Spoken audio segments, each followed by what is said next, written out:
हाँ भी इमरान खान पैगी कलेजे ठंड मेरे हम वतनों मेरे पाकिस्तानियों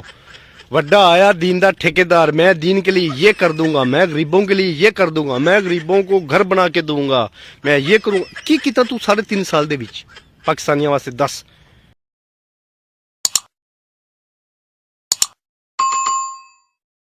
हाँ भी इमरान खान पैगी कलेजे ठंड मेरे हम वतनों मेरे पाकिस्तानियों वड्डा आया दीन दा ठेकेदार मैं दीन के लिए ये कर दूंगा मैं गरीबों के लिए ये कर दूंगा मैं गरीबों को घर बना के दूंगा मैं ये करूंगा की कीता तू 3.5 साल दे विच पाकिस्तानियों वास्ते दस पहले तो बड़ा कहंदा सी मैं गैर मुल्कियों के लिए ये करूंगा वो की कीता तू गैर मुल्कियों वास्ते की कीता तू पाकिस्तानी कौम वास्ते दस ते सही जरा और तू इस कौम नूं जगाण आया जिहड़ी सुत्ती पई है जिहड़ी सिर्फ लितरां दे काबल है खान साहब यह कौम सिर्फ और सिर्फ जुत्तियां दे काबल है इसनूं इस काबल छड़ दिओ इस कौम पिछे अपना वक्त बर्बाद ना करो अपनी सैल्फ रिस्पैक्ट का ख्याल करो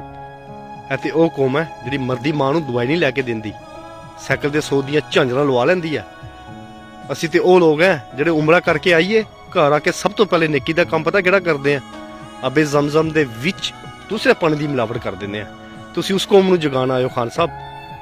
छड्डो इन्हां नूं इन्हां दे हाल ते इह कौम सुत्ती पई है इन्हां नूं सौण दिओ पाकिस्तानियों सुत्ते रवो तुसीं